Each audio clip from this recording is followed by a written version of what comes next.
One of my favorite songs of all time is I Expect a Miracle by the Clark Sisters. You know it. I expect a miracle every day. God will make a way out of no way.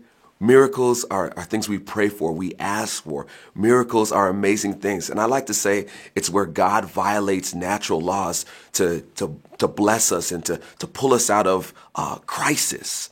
Points of crisis where we need God to intervene. It may be our finances. It may be in a relationship. It may be, you can fill in the blank. But there are days, there are times in our lives where we just say, I need a miracle.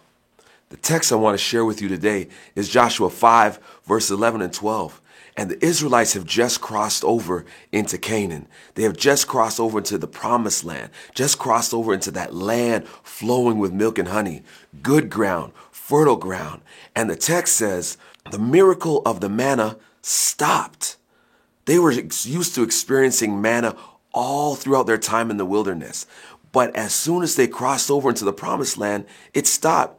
Why did the miracle stop? Why did the manna stop? And it's just simply this. In order to step into your promise, you have to step out of your miracle.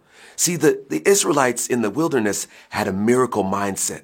They were used to God providing every day, manna from heaven, water out of a rock. Their clothes never even got tattered. They were used to a miracle mindset. God just blessing them every day. They didn't have to think.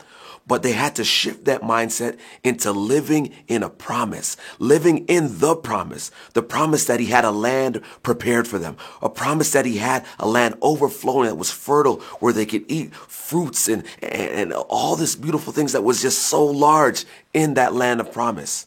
Today, I want to challenge you to move out of that miracle mindset. That mindset of living from crisis to crisis, living from problem to problem, and just living in that space of, I have just enough. No, you have more than enough because you have a promise from a God who has everything and has promised you a promised land where there's flowing milk and honey. There is land that is fertile, a place where you can grow, a place where you can thrive, a place where you can live in the blessing of Abraham.